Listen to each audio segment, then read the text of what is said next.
Malaki ang paniniwala ng Malacanang na sa kabila ng bumulwak na issue ng korupsyon sa flood control scam, kaakit-akit pa ring investment hub ang Pilipinas. Yan ang ulat ni Clazel Pardilla.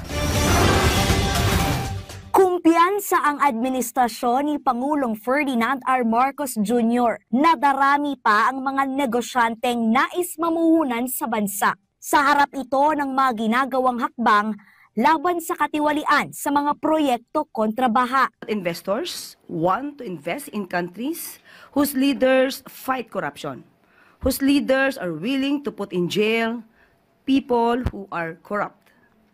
And that is what the President is doing right now. Ang Pangulo ay matapang na lumabas upang ipaalam sa tao ang maaaring pang-aabuso sa kaban ng bayan.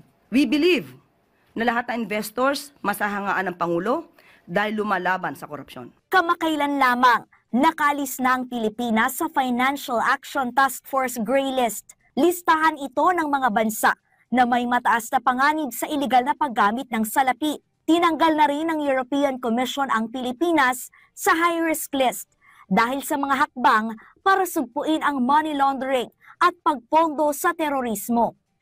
Kasunod ng gulo sa mapayapa sanang anti-corruption protest nitong linggo, siniguro ng Health Department ang tulong sa mga nasugatang rallyista at mga pulis na dinala sa Jose R. Reyes Memorial Medical Center. Ayon sa DOH, 48 individual ang isinugod sa naturang ospital ang wala nang babayaran sa kanilang bill. Alinsunod ito sa utos ni Pangulong Marcos na zero balance billing o pag-alis sa gastusin ng mga pasyenteng dinadala sa mga accredited hospital ng ahensya. Tiniyak din ng DOH ang pagbibigay ng mabilis at dekalidad na serbisyong medikal para sa mga Pilipino.